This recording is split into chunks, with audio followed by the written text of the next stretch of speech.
By the time Vincent Romano realized Penelope Abbott was gone, South Boston had already begun to hold its breath. The harbor was still black beneath the early morning sky, the ships still groaned against their ropes, and the city lights still flickered against the wet streets like nothing terrible had happened. But inside the world Vincent ruled, something had shifted. A soft, quiet woman who never raised her voice, never missed a number, and never asked the wrong question, had vanished without a trace. And for the first time in years, the most feared man in Boston felt something colder than anger move through his chest. He felt fear. Penelope Abbott had spent most of her life trying not to be noticed. At 28, she had learned how to move through rooms like a shadow, even though her body had never allowed her to disappear the way she wanted.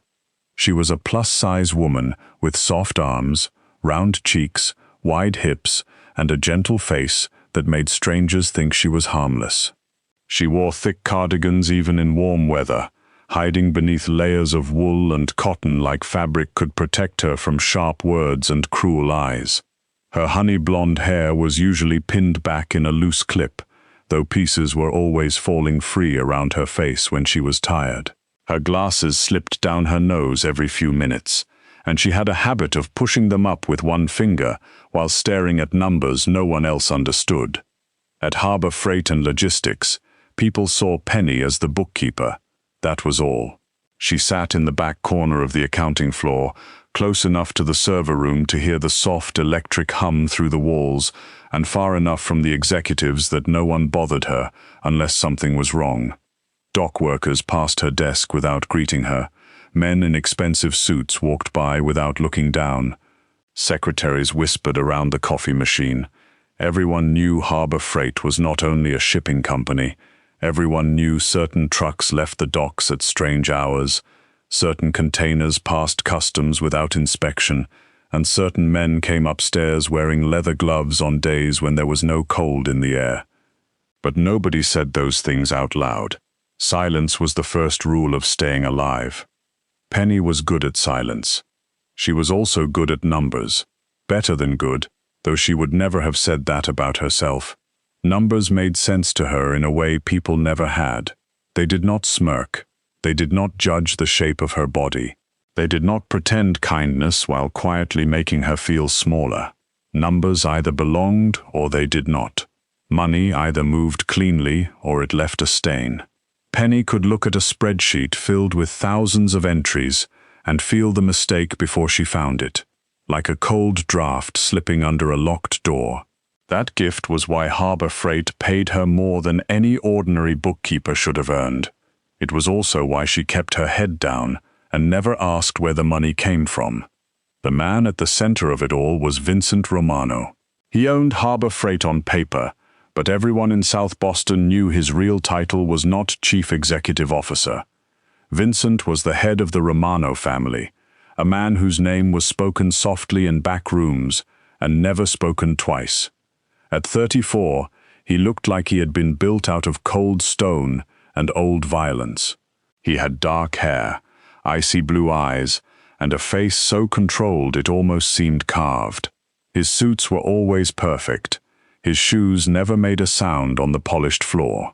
He did not shout in meetings. He did not need to. Vincent could make a room go silent with one glance. Men twice his age lowered their eyes when he passed.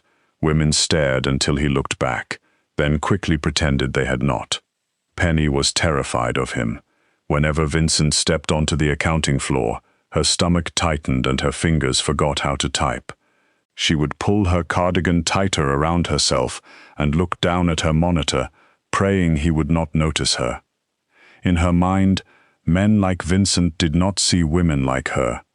Men like him dated thin actresses, sharp-faced models, women who looked expensive even in plain white shirts. Penny told herself he probably did not know her name. She was just the soft girl in the corner, the one who balanced accounts and went home alone to a small apartment where her orange cat, Pumpkin, waited by the door. But Vincent knew her name. He knew the exact sound her keyboard made when she was working quickly. He knew she drank tea instead of coffee, and always left the bag in too long. He knew she hummed under her breath when she was nervous and pressed her left hand against her stomach when someone made her uncomfortable. He noticed the vanilla scent of her lotion when he passed behind her desk. He noticed the way her hair shone gold under the fluorescent lights. He noticed the quiet kindness in her voice when she spoke to the janitor everyone else ignored. Vincent noticed everything about Penelope Abbott, and because he noticed, he stayed away. He told himself distance was mercy. His world ruined anything soft enough to bruise. He had seen good people turn hollow after touching the edges of his life. He had built his empire with clean hands in public and bloody ones in private, and he knew there was no safe place in that world for a woman like Penny. So he watched from across rooms. He signed her pay raises without explanation. He ordered Leo Campbell, his right-hand man, to keep rough men away from her floor. He pretended she was only an employee. And maybe, if things had stayed ordinary, Penny would have continued believing that. But ordinary ended on a cold Tuesday evening in October. The office had emptied slowly after 6, leaving behind the lonely sounds Penny knew too well, the buzz of overhead lights, the distant hum of servers, the occasional creak of pipes in the old building. Rain tapped against the tall windows, blurring the harbor lights into trembling streaks of yellow and white. Penny should have gone home 2 hours earlier. Pumpkin would be pacing by his empty food bowl, offended by her lateness.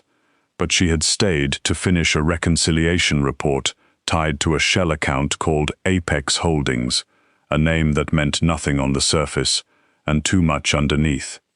At first, the numbers looked normal: cargo insurance fees, dock service charges, international routing costs, offshore transfers hidden beneath layers of boring financial language.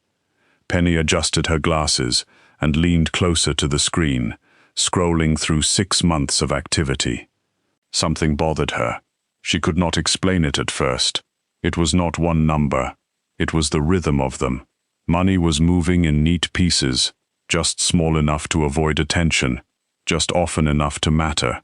Her fingers slowed on the keyboard. A strange chill moved down the back of her neck. She opened the physical cargo manifests from Pier 47 and placed them beside the offshore ledger. One screen showed containers. The other showed cash. She traced each shipment by date, weight, arrival time, and customs clearance code. Then she saw it. A gap. Not a mistake. Not a missing receipt. A hole. $2.4 million had been peeled away from the Romano family accounts over 6 months and sent into a private channel hidden behind false routing numbers. Penny stopped breathing for a second. She checked again. Then again. The answer did not change. The name tied to the hidden account made her stomach turn cold. Arthur Pendleton. Penny knew that name was not real. She had seen it once before, buried in an old payroll file she had not been meant to open. Arthur Pendleton was an alias used by Tommy Sullivan, one of Vincent Romano's most trusted capos. Tommy was not a man people smiled around. He was broad, scarred, loud when drunk and silent when dangerous. He handled dock crews, street collections, and certain shipments that disappeared from paper the moment they touched land. If Tommy was stealing from Vincent, then the Romano family had a rat sitting close to the throne. Penny's hands began to shake. Her body felt too warm and too cold at the same time. She wanted to close the laptop, go home, feed her cat, and pretend she had never seen anything. But her mind kept working even while fear pressed against her ribs. If Tommy found out she knew, she would be dead. If Vincent found out she hid it, she might be dead anyway. In this world, truth was not safety. Truth was a knife, and she had just picked it up by the blade. She copied the records onto a secure drive with trembling fingers. The progress bar moved slowly, painfully slowly, as rain ticked against the glass. Penny kept glancing toward the dark hallway beyond accounting. Every shadow seemed to shift. Every soft sound made her flinch. She whispered to herself that she only needed 1 more minute. 1 minute, then she would leave. 1 minute, then she would decide what to do. The drive finished. She pulled it free and closed her fist around it, the small metal shape pressing into her palm like a secret too heavy to hold.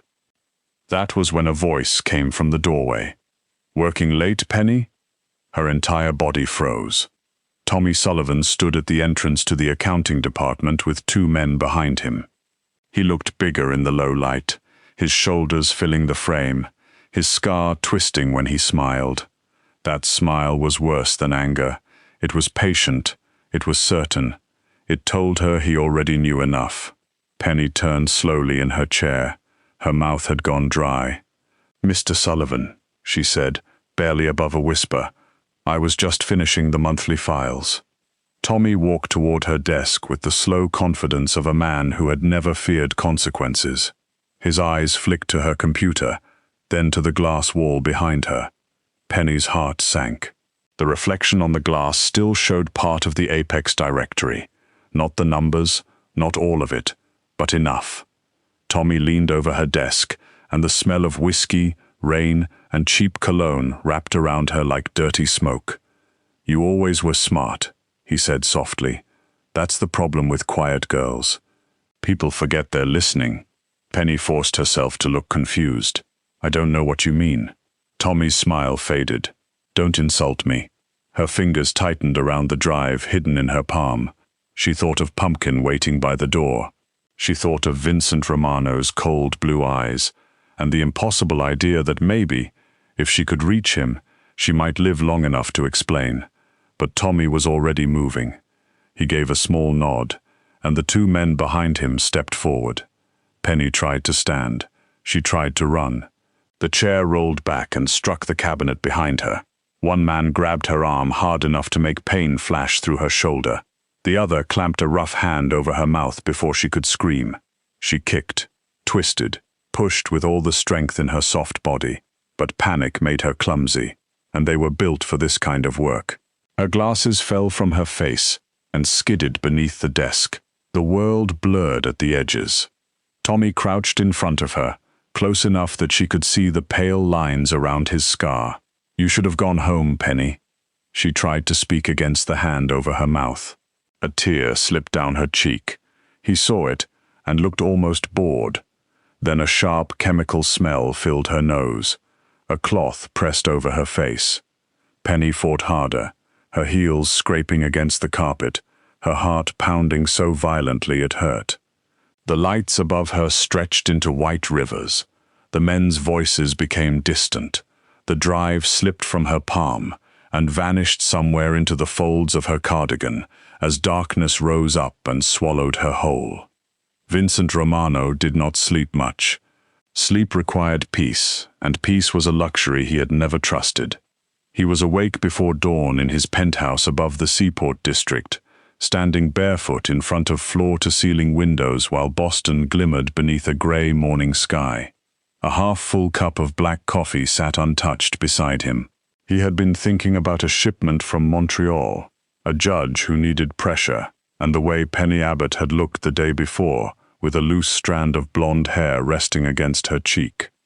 His private phone rang at 6 in the morning. Only a handful of people had that number. None of them called early with good news. Vincent answered without greeting.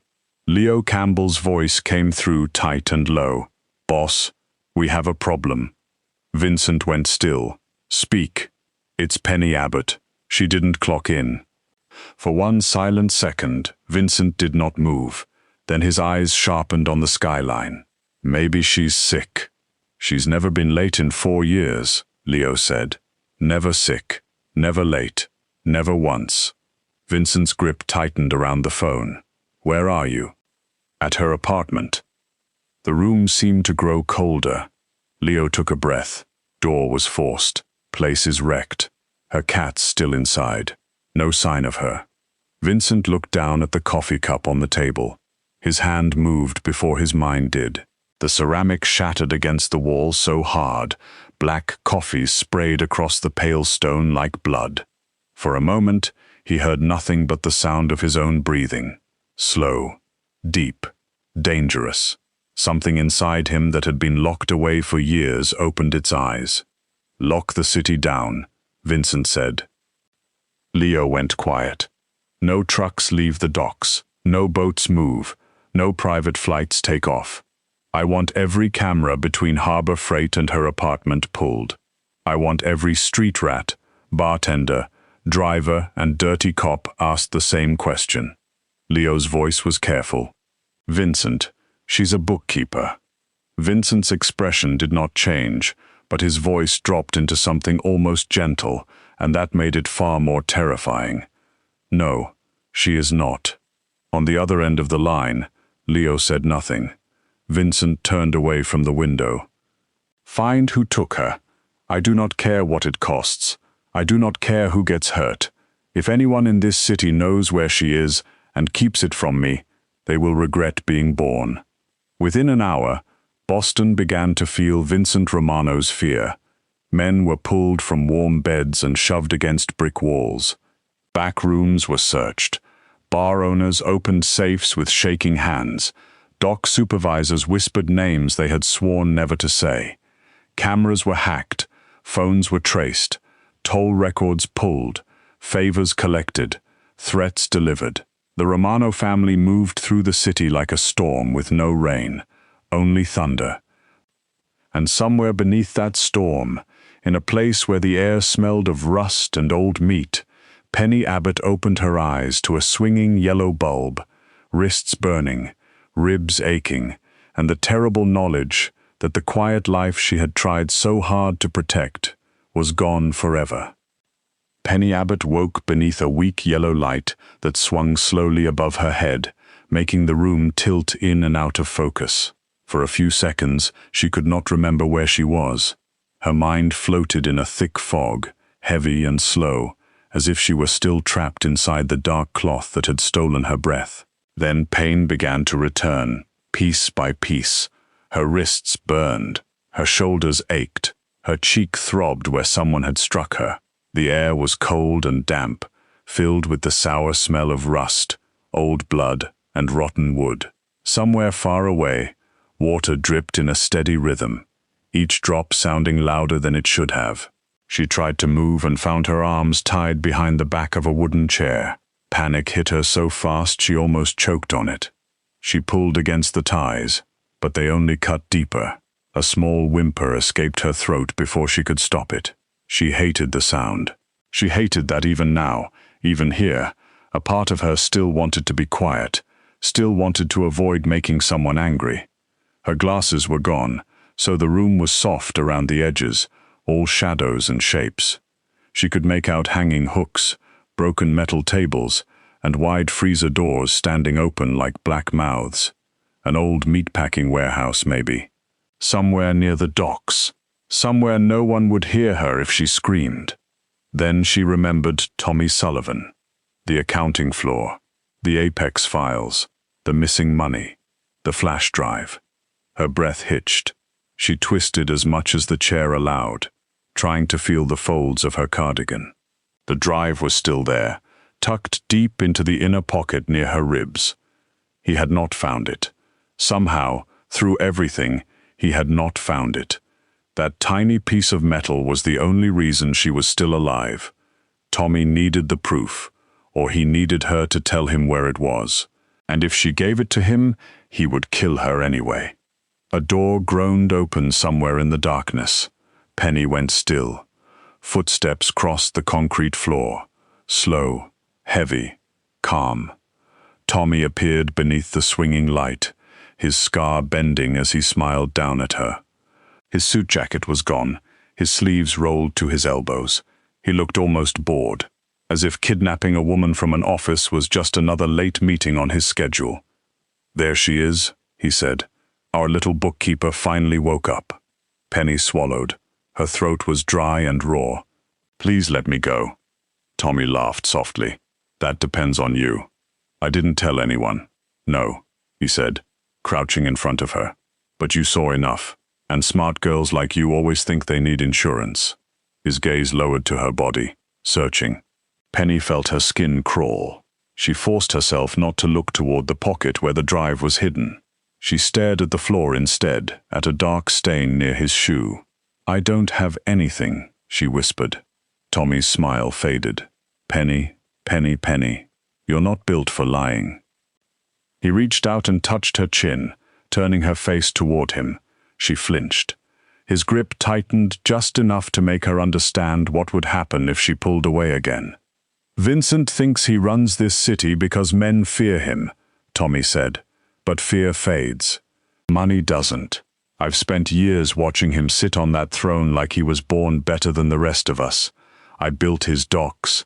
I kept his men fed. I kept blood off his shoes. And what did I get? Orders. Cold looks. Scraps from a table I helped set." Penny's voice shook. "So you stole from him. I took what I earned. You framed the transfers through my terminal." His eyes sharpened. For the first time, his smile became real. "There she is, that brain. That sweet little brain got you into all this trouble." Penny felt tears gather. But beneath the fear, something steadier stirred. She had spent her whole life apologizing for the space she took up. She had apologized in restaurants, in airplanes, in office chairs that pinched her hips, in clothing stores where nothing fit right. She had apologized for being soft, for being quiet, for wanting to be left alone. But sitting there in that cold warehouse, tied to a chair by a man who thought her fear made her weak, Penny realized something strange. Her body had not failed her. Her mind had not failed her.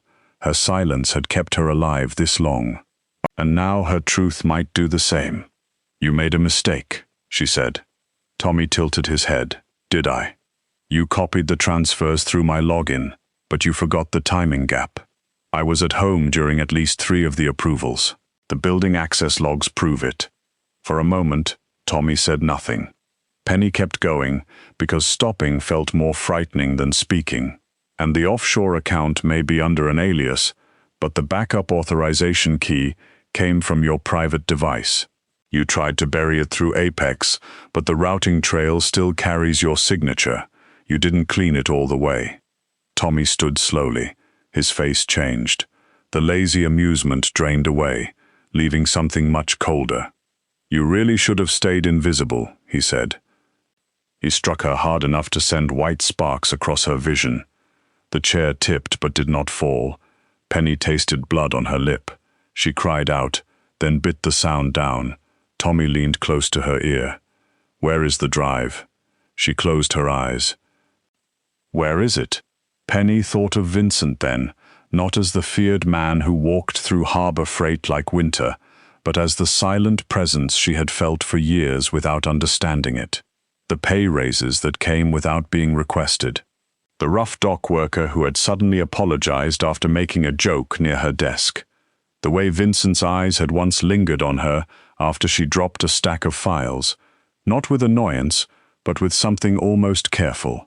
She had thought she was imagining it. She had thought no man like him could truly see her. Maybe she had been wrong about more than the numbers. "I don't know," she whispered. Tommy stepped back with a sigh. "Then we wait. Vincent will come. He's sentimental, even if he hides it well. And when he does, you're going to become the reason he loses everything." Hours passed, or maybe minutes. Penny could not tell. Pain made time strange. Sometimes she drifted. Sometimes she woke to voices near the far door, men speaking low, metal clicking, boots scraping. Once Tommy came back with a folder and waved papers in front of her face. Bank records. Fake transfers. Logs with her name printed again and again. He had built a cage out of paper and planned to lock her inside it even after she was dead. Then, through the thick walls of the warehouse, Penny heard something new. Engines. Not one, many. The men near the door fell silent. Tommy cursed under his breath. A crash split the night open. The front gate screamed as metal gave way. Tires shrieked. Men shouted. Gunfire burst through the warehouse in sharp, terrifying cracks that echoed off the walls. Penny screamed and ducked her head as much as she could, the chair shaking beneath her. The yellow bulb swung wildly above her, throwing shadows in every direction. She heard men running, glass breaking, someone crying out in pain. The whole world became sound and fear. Then the door at the far end flew open. Vincent Romano came through the smoke, like something carved out of wrath. He wore black, not a suit this time, but a tactical vest over a dark shirt, his gun raised in both hands. His face was deadly calm, but his eyes were wild. Leo and several armed men moved behind him, clearing the room with silent precision. Vincent fired once, then again, and a man near the freezer doors dropped out of sight. He did not slow. He did not look left or right longer than he had to. His gaze searched the warehouse until it found her. Everything in him changed. The gun lowered a fraction. His face broke. Penny. It was not a command. It was not the voice of a king or a killer. It was a wounded sound, raw and human, and it made Penny's chest tighten harder than the ties around her wrists. Vincent crossed the distance between them at a run. He dropped to his knees in front of her, his hands moving carefully over the ties, her face, her shoulders, as if he was afraid one wrong touch might hurt her more. "Look at me," he said softly. "Penny, sweetheart, look at me." Her good eye struggled to focus on him.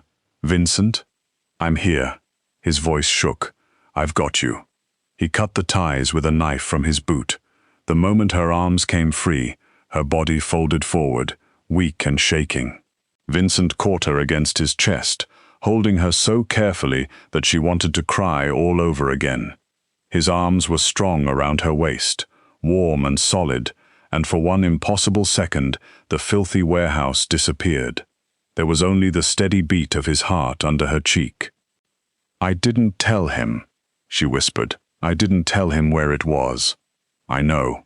Vincent pressed his face into her hair. "I know you didn't. Tommy stole from you. He tried to frame me. I know." She pulled back just enough to look at him, confused through the pain. "You know?" His thumb brushed a tear from her cheek. "I know now, but I should have known sooner. I should have protected you before he ever got close." A slow clap echoed from above. Vincent's body went still. Penny looked up. Tommy stood on the catwalk, half hidden by shadow, a rifle in his hands and a cruel smile on his face. Blood darkened one side of his shirt, but he was standing. That made him more dangerous. "Touching," Tommy called down. The king of South Boston crying over his bookkeeper. "I have to admit, Vincent, I didn't think you had it in you." Vincent lifted his gun, but Tommy had the higher ground, and Penny was still half in his lap. Tommy kicked a folder over the edge of the catwalk. Papers scattered across the concrete below. "Those are going to the commission. Every transfer, every login, every stolen dollar tied to her desk. By sunrise, they'll believe your sweet little Penny was stealing from you and selling to me. And when I put her down right here, it'll look like justice." Penny's heart slammed against her ribs. "He's lying." Vincent did not look away from Tommy. "I know." Tommy's smile twitched. "You keep saying that." "Because unlike you," Vincent said, his voice low and steady, "I know what loyalty looks like." Tommy's finger tightened on the trigger. Vincent moved before Penny could breathe. He covered her with his body, pulling her hard beneath him as the rifle roared. Bullets struck the concrete around them, sending dust and chips into the air. Penny clung to him, screaming into his chest. Vincent grunted once, a sharp, pained sound that cut through her fear. Then Leo's gunfire answered from the side of the warehouse. Tommy shouted. The rifle fell from the catwalk and struck the floor with a heavy crack. Vincent's weight shifted above her. "Vincent?"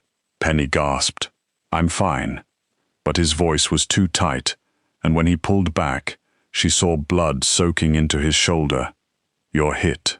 It's nothing." "It is not nothing," she cried, her hands shaking as they pressed against the wound. He looked down at her, and even through the pain, something like wonder moved across his face. "You're worried about me? You got shot covering me." "I would do it again." The words were quiet, simple, absolute. Before Penny could answer, Leo shouted that Tommy was running. Vincent turned his head, fury flashing back into his eyes, but Penny grabbed his vest with both hands. "The drive," she whispered. Vincent looked at her. Penny reached into the torn inner pocket of her cardigan and pulled out the small, secure drive. Her fingers trembled as she placed it in his palm. Everything is on there, the real transfers. The access logs, the device key.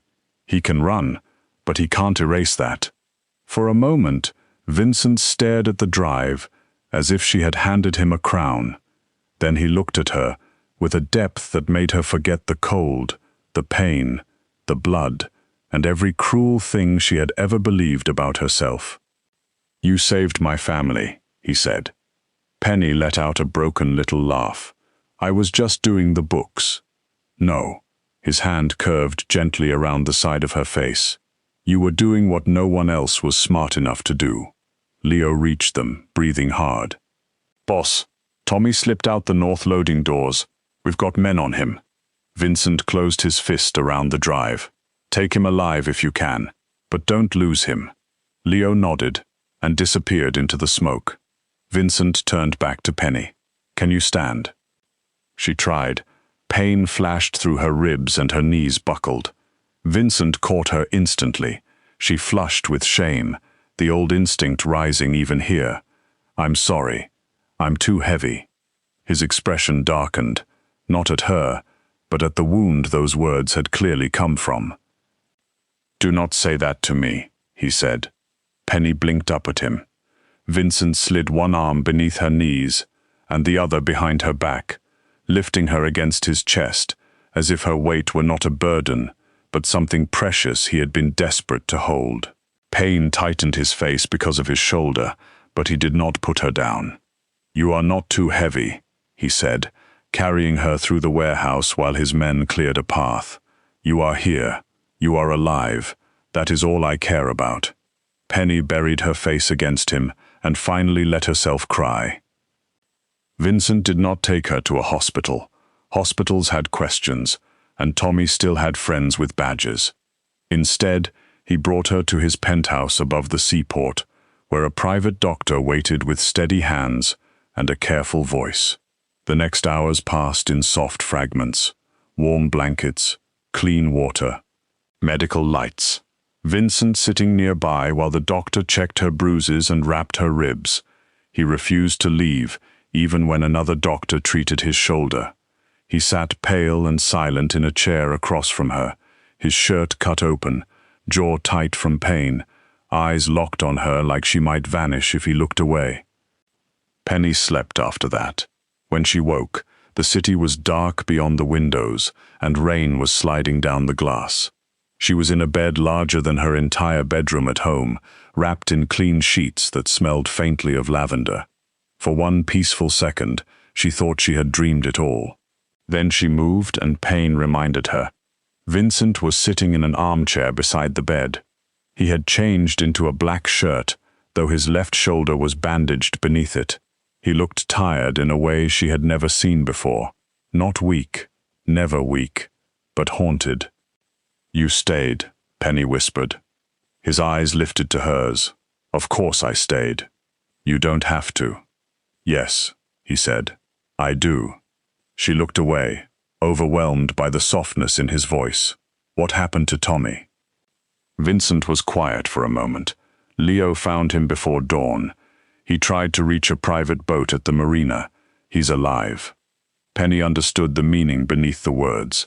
Tommy would answer for what he had done, but Vincent would not describe it to her. He was keeping that darkness outside the room, and she was grateful. "The commission?" she asked. "Handled. Your drive cleared you before Tommy's fake papers ever reached them. It also exposed 3 men helping him move money. By tomorrow night, no one loyal to him will have power left in Boston." Penny let out a slow breath. "So it's over." Vincent stood and came to the side of the bed. "For him, not for us." Her heart stumbled. "Us?" He sat carefully on the edge of the mattress, giving her space, though every part of him seemed pulled toward her. I spent years telling myself that keeping my distance kept you safe. I watched you hide under those cardigans. I watched people overlook you. I watched you walk through my building like you were trying to apologize for existing, and every time, I wanted to tell you that there was nothing about you that needed shrinking. Penny's throat tightened. Vincent's voice became rougher.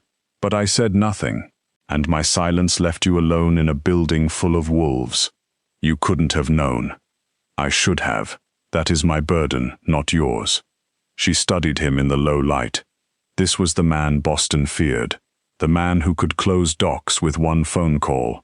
The man who had stormed a warehouse and covered her body with his own.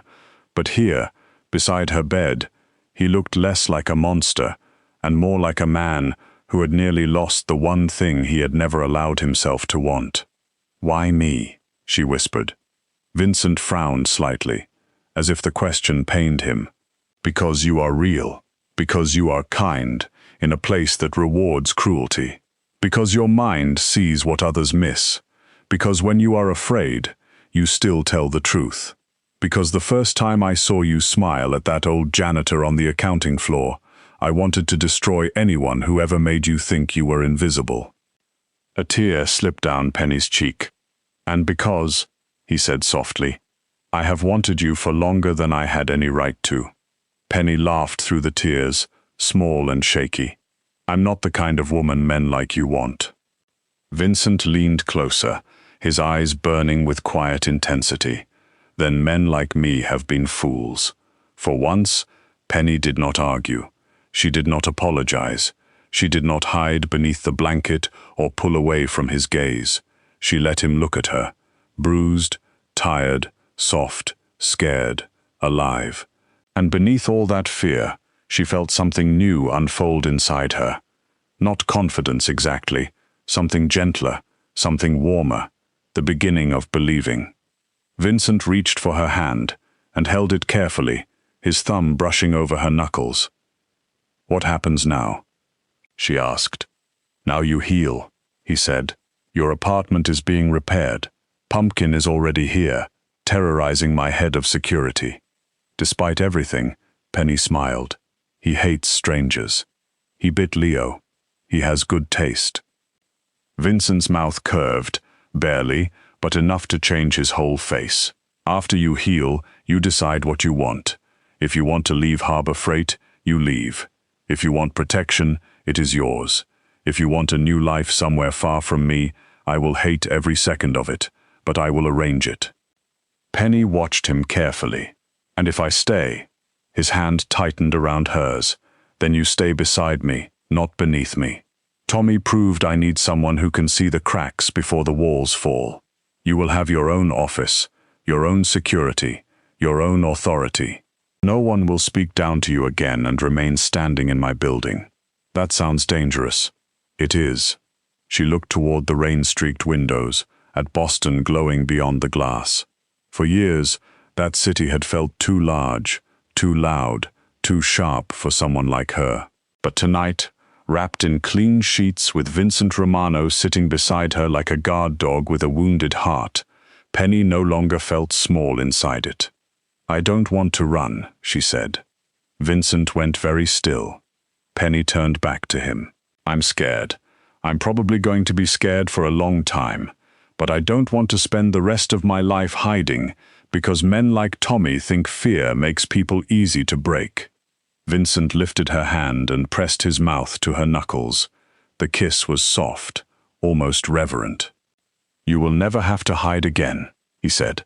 Weeks later, Harbor Freight and Logistics reopened under new leadership that looked, on paper, perfectly ordinary. The docks ran smoother than ever. The books became cleaner than they had been in years. Men who had once ignored the soft woman in the accounting corner now stood when she entered a room.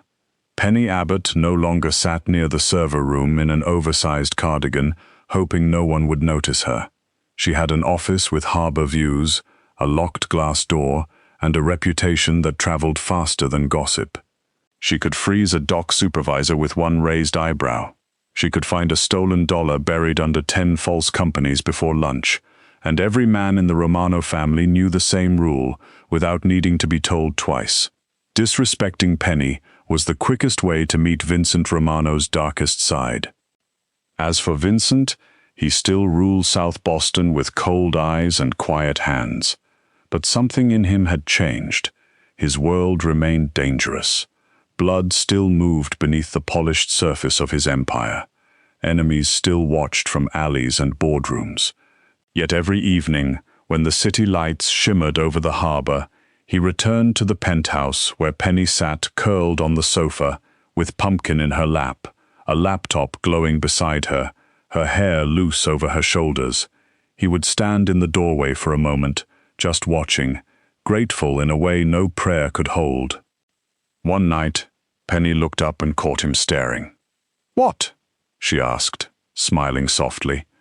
Vincent crossed the room and sat beside her, careful of the cat, who glared at him like a tiny orange bodyguard.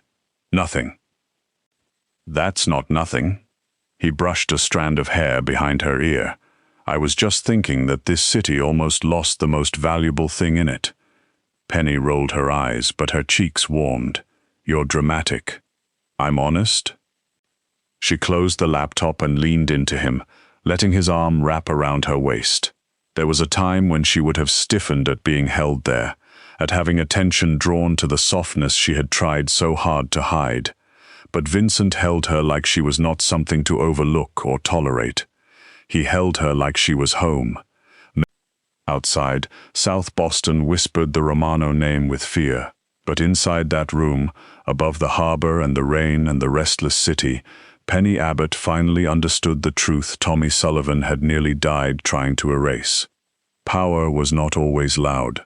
Sometimes it sat quietly in the corner, reading the numbers. Sometimes it wore glasses and soft cardigans.